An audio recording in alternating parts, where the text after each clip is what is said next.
So we are on page number 109। आपको ये picture दिख रहा है ना, यहाँ पे सारे बच्चे हाइड एंड सीक खेल रहे हैं, आप भी खेलते होंगे। तो यहाँ पे जो चाइल्ड ए है ना, वो वॉल के पीछे छुप गया है। चाइल्ड बी वो छुप गई है ट्री के पीछे। चाइल्ड सी एक फ्रॉस्टेड ग्लास डोर के पीछे छुप गई है और चाइल्ड डी एक ग्लास विंडो के पीछे है। तो आपको क्या लगता है कौन सबसे पहले पकड़ा जाएगा? ऑब्वियसली चाइल्ड डी, क्योंकि वो तो एक ट्रांसपेरेंट मटेरियल के पीछे छिपा है जिसके थ्रू उसको तो आसानी से पकड़ लेंगे, वो दिख रहा है आराम से। और नेक्स्ट कौन पकड़ा जाएगा? चाइल्ड सी, राइट, क्योंकि वो है एक फ्रॉस्टेड विंडो नहीं, डोर के पीछे। फ्रॉस्टेड का मतलब है थोड़ा बहुत आर पार दिख रहा है पर ज़्यादा नहीं दिख रहा, क्लियरली नहीं दिख रहा।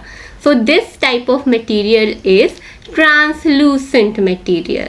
Child A and B they are very clever, वो छुपे हैं ओपेक ऑब्जेक्ट के पीछे, यानी कि उनको पता है कि वो आराम से they are obstructed by the tree and the wall respectively, so they can not be seen at all. So यहाँ पे पेज 108 में आ जाते हैं। देखिए यहाँ पे डेफिनेशन है ट्रांसपेरेंट मटेरियल की। The material through which things can be seen clearly are called transparent. जैसे कि ग्लास हो गया, water, air, cellophane etcetera. Now the material through which you can not see at all, यहाँ पे आ जाते हैं। There are many materials through which you cannot see at all. They are called opaque. Opaque spelling important है, opaque object. For example, wood, cardboard and metals.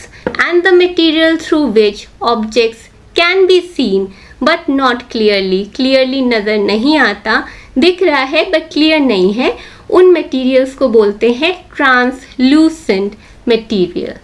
So on the basis of transparency too, we can classify materials. Now let us look at this particular activity. Let us classify these objects into transparent, translucent and opaque. Okay, so I'll be marking transparent as TP, translucent as TL and opaque as O. So what do you think? Glass tumbler क्या है? Transparent है, translucent है, OPEC है? You can pause the video and do this activity with me. This is actually transparent. इसके through अगर आप पानी डालेंगे, ऑरेंज जूस डालेंगे, आराम से दिखेगा। बटर पेपर क्या है? बटर पेपर है ट्रांसल्यूसेंट, हल्का हल्का दिखेगा, नॉट क्लियरली विजिबल। इरेजर क्या है? इरेजर है ओपेक, आप इरेजर के आर पार नहीं देख सकते। फ्रॉस्टेड ग्लास क्या है? फ्रॉस्टेड डोर का भी एग्जाम्पल लिया। फ्रॉस्टेड ग्लास इज ट्रांसलूसेंट, आर पार नहीं दिखता है clearly. And now this wood thing is actually opaque, right? और विंडो क्या है? विंडो के थ्रू आप आराम से देख सकते हैं and this is obviously transparent. तो क्लासिफिकेशन आ गई आपको on the basis of transparency. Now the next classification is on the basis of solubility. आपको ये बच्चा दिख रहा है जो फुटबॉल खेलकर आया है और काफ़ी टायर्ड है, तो उसकी मम्मा ने क्या किया? उसकी मम्मा ने उसके लिए बनाया लेमनेड, आम देसी भाषा में बोले तो शिकंजी। तो शिकंजी जो बनाया तो मम्मा ने क्या डाला? वाटर डाला, लेमन जूस डाला, मम्मा ने और शुगर डाला, सॉल्ट डाला, राइट? तो शुगर और सॉल्ट जब पानी में डाला तो वो गायब हो गया। कहाँ गायब हो गया? बेसिकली वो डिज़ोल्व हो गया पानी में, यानी कि पानी में सॉल्ट और शुगर सल्यूबल है। तो सल्यूबिलिटी के बेसिस पर भी मटेरियल्स क्लासिफाई हम कर सकते हैं। चलिए ये एक्टिविटी भी साथ मिलकर करते हैं। तो हमारे पास यहाँ पे कुछ मटेरियल्स है। करना क्या है? हमें उन मटेरियल्स को उनको पानी में डिज़ोल्व करके चेक करना है whether they disappear in water और नॉट। बेसिकली करना है सल्यूबिलिटी टेस्ट। तो शुगर का एग्जाम्पल देखिए, शुगर तो डिसॉल्व करता ही है पानी में, सॉल्ट भी डिसॉल्व करता है पानी में। फॉर डिसॉल्विंग और disappearing in water I am writing D. Now for chalk powder and sand, क्या है प्रेडिक्शन आपका? डिसॉल्व करेगा कि नहीं करेगा, डिसअपियर करेगा कि नहीं करेगा? ये डिसअपियर नहीं करेगा। चॉक पाउडर और सैंड जो है वो मिक्स करते ही थोड़ा सा आप रख देंगे ना, तो चॉक पाउडर, सैंड, ये दोनों मटेरियल्स जो है they will settle down at the bottom of your glass और tumbler in whichever container you are mixing. So they do not disappear in water. And what about sawdust? sawdust का क्या है? sawdust आप क्या predict करते हैं? It will disappear or not disappear? It will not disappear. It will also stay there. वो absorb भले ही कर ले थोड़ा सा पानी, पर वो अच्छे से dissolve नहीं होगा, वो soluble नहीं है पानी में। देखिए यहाँ पे एनोटेट करते हैं solubility क्या है। So the materials which dissolve in water, they are said to be soluble in water, and the materials which do not dissolve in water, they are insoluble in water. Even after keeping them for a long time, they are not dissolving in water, they do not dissolve and disappear in water. They are known as insoluble materials. तो solubility के basis पे भी हम लोग classify कर सकते हैं किसी भी मटेरियल को। Now the vital question is, do liquids, see what they are asking, do liquids like oil, vinegar and honey dissolve in water? Explore. तो ये एक्सपेरिमेंट भी आप घर पे कर सकते हैं। विनेगर तो आराम से पानी में डिसॉल्व हो जाता है। हनी को अगर वाटर में डिसॉल्व करें थोड़ा सा टाइम लगेगा, बट वो भी डिसॉल्व हो जाएगा। खासकर वार्म वाटर में हनी आराम से डिसॉल्व हो जाएगा। ऑयल वाला मैं आपको करके दिखा देती हूँ। ये है मेरे पास पानी, राइट, नॉर्मल पानी है, and this is oil. I am using mustard oil. Let me just pour in this oil. ये लावा लैम्प जैसा बन गया है ना। Okay, now I will just keep it still in my hand. Can you see a separate layer of oil on top of water? This is what happens, you know.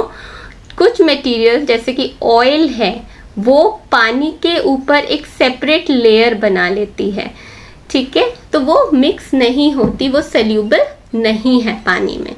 Now another vital question, what about gases present in water? Do gas dissolve in water? Yes, they dissolve in water. How else could living organism in water exist? I mean, उनको oxygen चाहिए, right? हम बोलते हैं fish में गिल है, तो gills क्या करते हैं? वो ऑक्सीजन एब्जॉर्ब करते हैं। कहाँ से एब्जॉर्ब करते हैं? वो ऑक्सीजन जो ऑलरेडी पानी में है वहीं से एब्जॉर्ब करते हैं। सो yes, gases do dissolve in water, and this is very vital for living beings in water. See, oxygen gas dissolves in water, and it is very important for the survival of animals and plants that live in water. Now we come to the next property, how heavy or light is an object. तो heaviness और lightness के बारे में discuss करते हैं। अगर आप pebbles उठाएं, रॉक उठाएं हाथ में, आप फेदर उठाएं हाथ में, तो क्या डिफरेंस है? फेदर तो आपको लाइट पता चलेगा, राइट? हाथ में आपको फील ही नहीं होगा कि कोई वेट है। और पेबल्स, रॉक, वो काफ़ी हैवी होते हैं। सो हैवीनेस के बेसिस पे भी आप मटेरियल्स को क्लासिफाई कर सकते हैं। Then there is a very important term called mass. Mass मतलब mass is characterized by the heaviness of an object, कि कौन सा मटेरियल हैवी है, कौन सा मटेरियल लाइट है। This can be measured in terms of a property called mass. तो mass और वेट क्या सेम है? They are related but they are not same. इसके बारे में हम हायर क्लासेस में पढ़ेंगे। Now we come on to space and volume. Space and volume, तो बेसिकली यहाँ पे एग्जाम्पल है कि मैडम विद्या जो आई क्लास में, तो उन्होंने बोला कि बच्चों अपना बैग सीट पे रखो, और उन्होंने फिर बोला अब सीट पे बैठ जाओ। अब इज़ इट पॉसिबल आप बोलते हैं बैग सीट में रखो, फिर बोलते हैं सीट पे, आप बैग पे बैठ सकते हैं, आपको सीट पे जगह कहाँ है? बैग ने ऑलरेडी वो जगह घेरी हुई है, right? The bag has already occupied that space, right? How can you sit then? तो इस एग्जाम्पल के थ्रू टीचर ने क्या प्रूव किया? इस एग्जाम्पल के थ्रू टीचर ने प्रूव किया that every object occupies space, every material occupies space. तो यहाँ पे आपके पास है दो ग्लासेस, राइट? और उनकी कैपेसिटी सेम ही है, फॉर एग्जाम्पल 400 ml। तो यहाँ पे इस पर्टिकुलर ग्लास में जो कि ऑलमोस्ट फुल है, इसमें पानी काफ़ी ज़्यादा है और यहाँ पे पानी काफ़ी कम है। देखिए आप, यहाँ पे पानी काफ़ी कम है। So the amount of water varies in these two glasses, the capacities दो are same, 400 ml for that matter. So 400 ml is the capacity, but the amount of water in these two glasses are different. कहने का क्या मतलब है? Next page में चलते हैं। The water in the first tumbler occupies less space, right? Water जहाँ पे हाफ फिल था वहाँ वाटर ने ऑक्यूपाई किया था less space, indicating that the volume of water in this tumbler is less than the water in the second tumbler, right? So volume का मतलब क्या? The space occupied by water represents is volume. Okay, the space occupied by water represents is volume. कितना space पानी ने लिया अपने आप को एडजस्ट करने के लिए उस ग्लास में, कितना स्पेस पानी ऑक्यूपाई कर रहा है उस ग्लास में, is the volume of the water, right? Now we go on to this particular girls. क्या कह रही है ये गर्ल? कह रही है why I was not able to transfer water from the jug into an empty water bottle completely, now I know the reason behind it. मतलब इस गर्ल के पास एक जग था। नाउ उस जग की कैपेसिटी, फॉर एग्जाम्पल हम एक एग्जाम्पल ले लेते हैं, 1 लीटर था एंड इस बॉटल की कैपेसिटी थी 500 ml। नाउ आप ही बताइए 500 ml की कैपेसिटी के बॉटल में 1 लीटर जग में है वॉल्यूम वाटर का, तो वो पूरा 1 लीटर क्या आप 500 ml कैपेसिटी के बॉटल में डाल सकते हैं? नहीं डाल सकते, बिकॉज एक्सेस का 500 ml कहाँ जाएगा? 1 litre is like 500 + 500, right?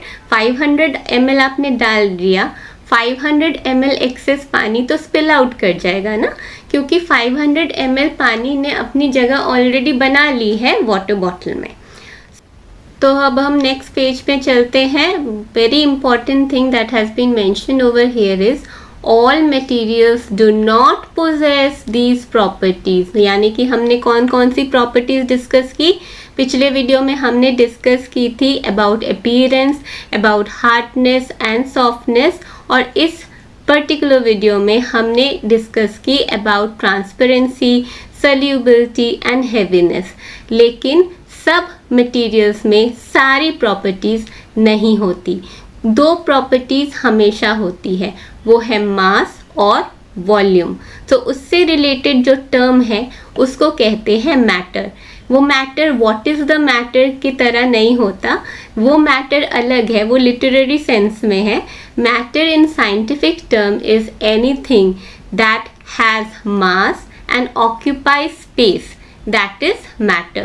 Let us go on to where it is given the definition. Anything that occupies space and has mass is called matter.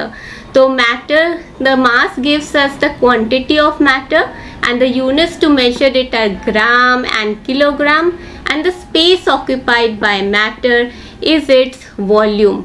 We measure it by liter or ml.